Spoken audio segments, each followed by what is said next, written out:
The Army's Chief of Staff, General Ray Odierno, is blunt about the fallout from these cuts. He told Congress that without the resources to train and equip his troops, quote, our soldiers, our young men and women, are the ones who will pay the price, potentially with their lives. General Odierno joins us now. Welcome. Thank you.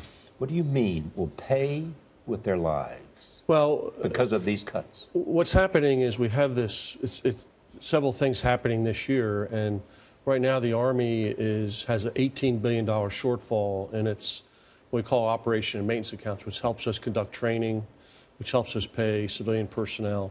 So what I'm trying to tell everybody is we're not going to be able to train for the rest of this year, for the most part, for those units, except those in Afghanistan or getting ready to go to Afghanistan. So what I'm worried about is next year, we might have to delay deploying people because they're not trained properly, or if we're asked to do a contingency somewhere around the world, we might not be trained properly. And ultimately, when we do these cuts, they fall on the shoulders of our young men and women because they are not prepared the way they should be.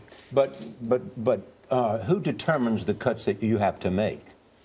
Well, Do you determine them, and can't you find cuts somewhere else if you believe these cuts will affect their lives? It has to do with certain accounts. And so right now I'm short $18 billion in all men accounts. Because we have a continuing resolution, I do not have the authority to move money around in my budget. So it's not only the sequester, it's the fact that we've had a continuing resolution. I've been the Chief of Staff of the Army for 18 months. I have never had a budget. We've always had a continuing resolution. That limits us in what we can do in moving money around. And so it's like a double problem that we have right now. So we need predictability in the budget cycle, and we need to make sure that the cuts we get are managed appropriately so we can put a plan together and so we can protect our soldiers and so they can do the job we're asking them to do. General Odierno, you and I have known each other for a long time, and so I feel like I can ask you some tough questions. You have called this fiscal uncertainty the greatest threat to our national security. Really? Greater than al-Qaeda, greater than cyber warfare? Well, the bottom line is if we continue to not be able to have a plan, we're supposed to build a 5-year plan for our budget. I can't do that right now because we keep going through continuing resolutions. We have no certainty in what our money is going to be. So we're wasteful, we're inefficient, and we become more ineffective with our dollars. And I think people watch this and wonders what are we doing? We have heard from Congress, though, Congressman Duncan Hunter, of accusing the Defense Department of adding drama to this whole debate. What's your response to that? Well, what I would say is right now I got a briefing last week on our cuts. And right now I have to come up with the money, and I can't find it yet.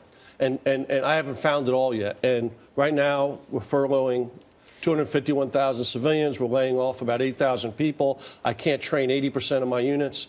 And I still haven't found enough money yet that will pay the bills in 2013. General, some people are going to say you can't find the money in the entire defense budget. It's a huge budget. Well, I can't do it. See, again, I'm telling you, the money is fenced.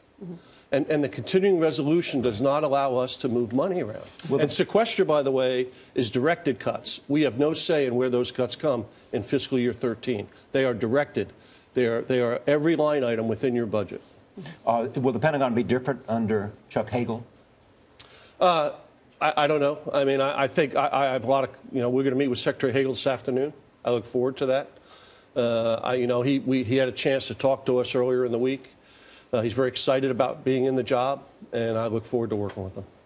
All right, General Odierno, good to see you. Yeah, Thank you again for your service. Thank you.